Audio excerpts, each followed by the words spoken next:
너희는 너희가 하나님의 성전인 것과 하나님의 성령이 너희 안에 계시는 것을 알지 못하느냐?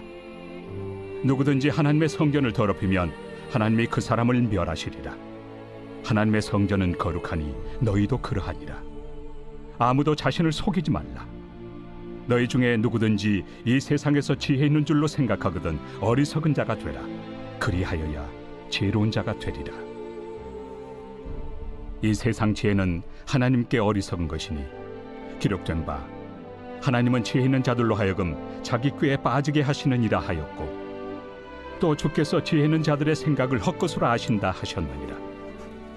그런즉 누구든지 사람을 자랑하지 말라. 만물이 다 너희 것입니다. 바울이나 아볼로나 게바나 세계나 생명이나 사망이나 지금 것이나 장래 것이나 다 너희의 것이요 너희는 그리스도의 것이요 그리스도는 하나님의 것이니라.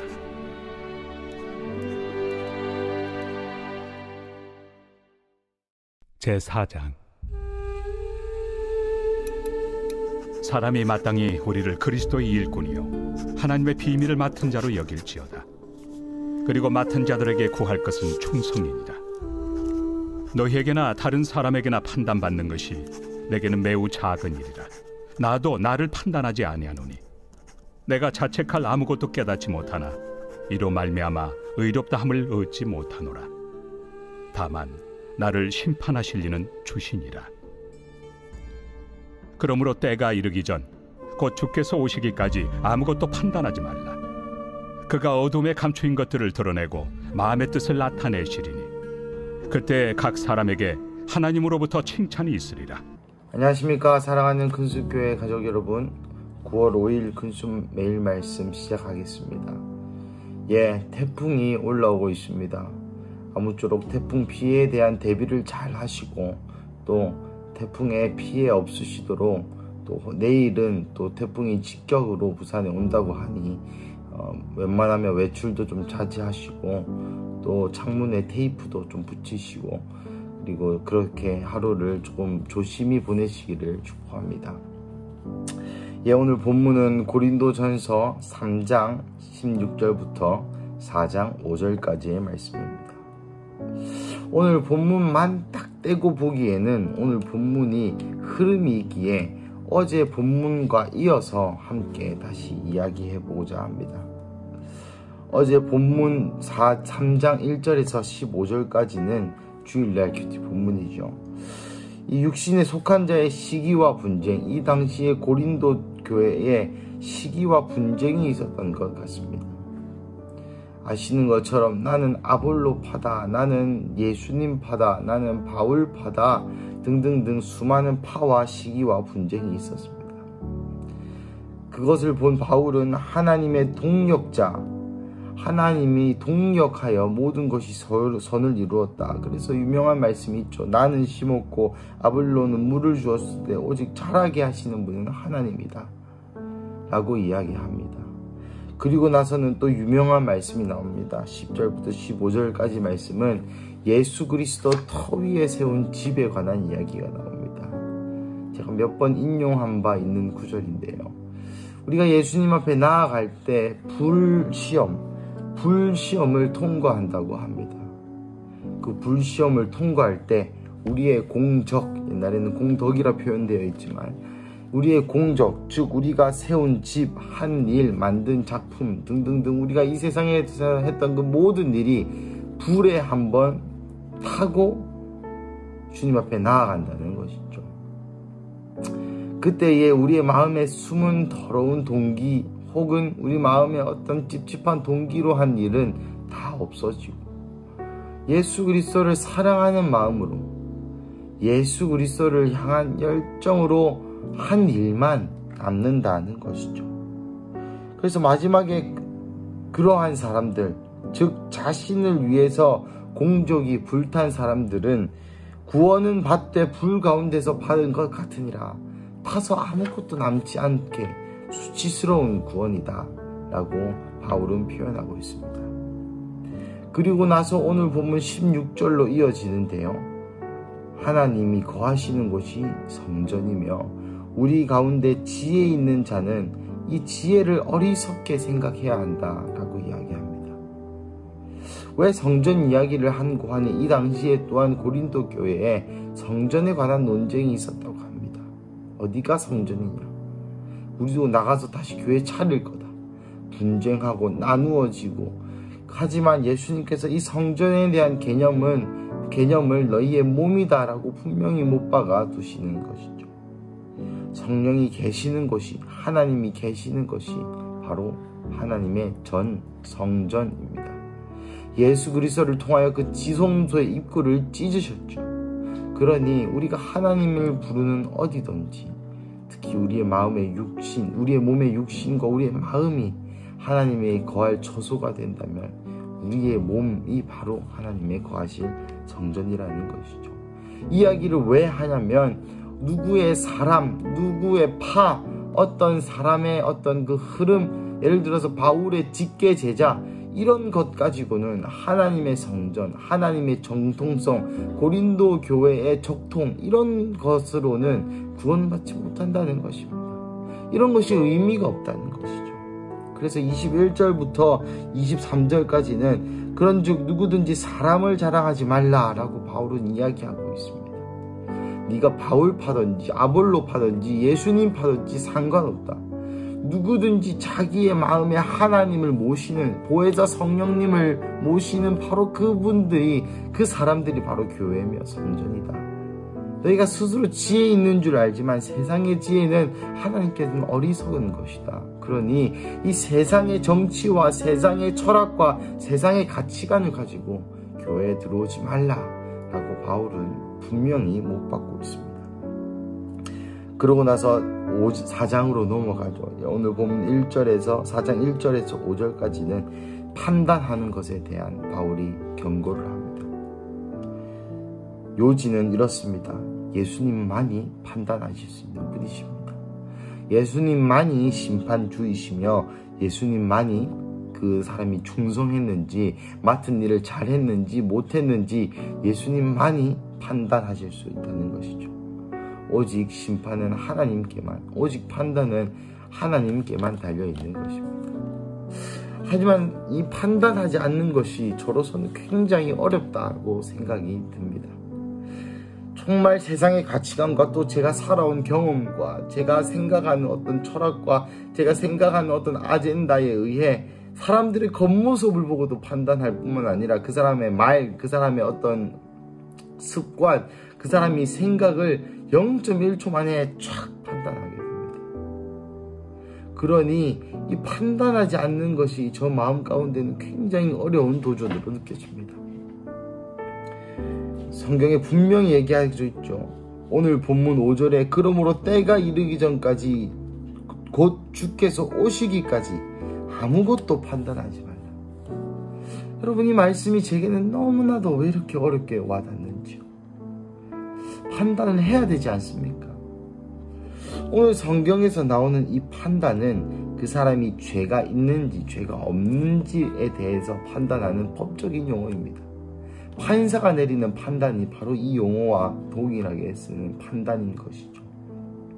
즉 예수님이 오시기 전까지 이 사람이 잘했다 잘못했다, 이것이 죄다 죄가 아니다는 우리의 소관이 아니라는 것입니다. 우리가 왈가왈부할 수 있는 영역 자체가 아닌 것이죠.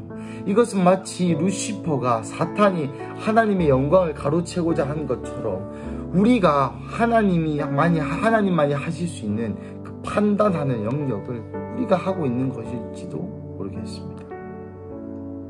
사랑하는 가족 여러분, 오늘 어제 본문부터 이 흐름을 쭉 말씀드린 연유는 이 글 전체의 흐름 가운데 바울이 이야기하고자 하는 것이 있다는 것이죠. 여러분, 판단한다는 것이 무엇입니까? 그 사람의 어떤 공적이 있는지, 그 사람이 어떤 사람인지 우리가 재단하고 우리가 평가한다는 것입니다. 하지만 우리가 평가할 때 우리는 성경적인 가치관으로 평가합니까? 그렇지 않습니다. 일단 판단하는 것 자체가 성경적이지 않으니까요. 그렇다면 우리는 세상의 지혜와 세상의 관점과 세상의 생각으로 그 사람을 판단하는데, 여러분, 전 본문 그 공적이 불타는 것을 기억하십니까? 어떤 사람은 우리는 칭찬하고 저 사람 대박이야, 저 사람 너무 멋있어, 저 사람 정말 하나님이 쓰시는 사람이야, 저 사람이 한 사역을 봐봐, 저 사람의 열매를 봐봐, 저 사람이 한 그 모든 일을 봐봐, 저 사람은 진짜 하나님의 사랑받는 자녀모, 하나님의 정말 큰 종이야 라고 우리는 생각할 수 있습니다. 하지만 그 사람이 마지막 때에 불에 탈 때에, 그 공적이 불시험을 통과할 때에 얼마나 남을지는 하나님만 아시는 것이죠. 그리고 반면에 저 사람은 왜 저렇게 살까? 저 사람 저렇게 살면 안 되는데, 저 사람은 좀 그래, 저 사람이랑 좀 멀리 해야겠다, 저 사람은 좀 신앙이 안 좋은 사람이야, 우리가 마음에 은연중에 판단하고 은연중에 생각했던 그 사람이 불시험을 통과하였을 때 그 공적이 얼마나 많이 남아있을지 아무도 모르는 일이죠. 말씀을 마무리하겠습니다. 사랑하는 가족 여러분, 우리가 그토록 원하는 세상의 지혜는 하나님 앞에 어리석은 것이라고 수억 번 이 고린도전서 책에서 바울 선생님을 통하여서 우리에게 말씀하여 주고 있습니다.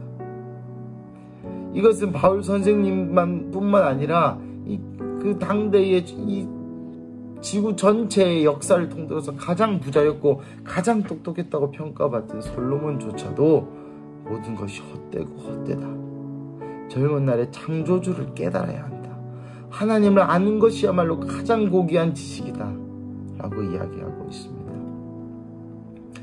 사랑하는 가족 여러분, 우리의 공적이 불시험을 통과할 때 과연 우리는 얼마나 남을 수 있을까요? 예수 그리스도의 터 위에 짓지 않는 모든 우리가 행한 일, 바로 그 공적이 여러분 어디에 공적을 쌓고 계십니까? 예수 그리스도 위에 쌓고 계십니까? 아니면 무너질 집에 쌓고 계십니까? 불시험 이후에 다 없어질 그 공적을 쌓고 계십니까? 혹은 예수 그리스도 위에 그 불시험을 당당히 통과하고도 우리의 상급으로 남을 공적을 쌓고 계십니까? 사랑하는 가족 여러분, 우리의 모든 기도와 눈물과 전도와 말과 헌신과 눈물이 예수 그리스도 위에 쌓으시는, 예수 그리스도의 터 위에 쌓으시는 여러분의 인생 되시기를 간절히 축복합니다. 그래서 우리가 하나님의 성전으로서 우리가 어떤 사람을 의지하는 것이 아니라 이 세상의 지혜와 이 세상의 성공에 의지하는 것이 아니라 오직 예수 그리스도 한 분께, 오직 예수 그리스도를 만족함으로, 웨스트민스터 소요리 문답 제1문 1답에는 인간의 창조 목적을 이렇게 설명하고 있습니다. 하나님을 영화롭게 하는 것과 영원히 그를 즐거워하는 것이다. 이것이 성경에 나오는 말이 아니지만 성경의 모든 학자들이 성경의 하나님의 인간의 창조 목적을 요약한 에키스와 같은 문장이죠. 그와 같이 예수 그리스도를 사랑하는 인생, 예수 그리스도를 사랑함으로 하는 모든 행위, 예수 그리스도를 너무나 사랑함으로 하는 그 모든 삶의 한 구절 한 구절 가운데 그런 행동 하나하나가 바로 예수 그리스도의 터 위에 공적을 쌓는 일입니다. 오늘 월요일 태풍도 오고 또 수많은 혼돈이 있는 가운데 오늘 하루 다시금 예수님을 사랑하는 마음을 회복하시고 나아가 예수님을 사랑하는 마음으로 하는 그 공적을 쌓으셔서 마지막 날 우리 주 예수 그리스도가 오시는 날에 심판을 하러 오시는 그날에 주님, 나를 심판하여 주세요, 내가 주님을 너무나 사랑해서 한 일들이 여기 있습니다 라고 할 때 우리 주님이 외면하거나 불에 타버리는 그러한 우리의 인생이 아니라 예수님께서 오롯이 받으시는 인생 되시기를 간절히 축복합니다. 함께 기도하시겠습니다. 사랑하는 하나님, 감사합니다. 하나님, 오늘 본문을 통하여 이 세상의 지혜가 얼마나 어리석은지, 나아가 우리의 공적은 어디에 쌓고 있는지, 그리고 우리는 얼마나 이 세상의 지혜를 의지하며 또 얼마나 사람을 의지하며 또 얼마나 이 세상을 의지하는지 깨닫게 하심에 감사합니다. 하나님 아무것도 판단하지 마라 하셨은즉 판단하지 않겠습니다. 하지만 우리 주 예수께서 곧 주께서 다시 오시기까지 그 판단할 때에, 우리 인생이 판단받을 때에 예수 그리스도의 터 위에 쌓은 많은 공적들로 인하여 하나님께 영광 돌릴 수 있는 그러한 사람, 그러한 우리 큰수교회 가족 한 명 한 명이 되게 하여 주시옵소서. 주님, 오늘 월요일 태풍이 분다고 합니다. 모든 태풍의 위험으로부터 우리 가족 한 명 한 명을 예수 그리스도의 보혈과 사랑으로 덮어주셔서 안전케 하여 주시고, 나아가 예수님을 더 사랑하는 월요일 되게 하여 주시옵소서. 주님 감사합니다. 이 모든 말씀 살아계신 예수님의 이름으로 기도드립니다. 아멘.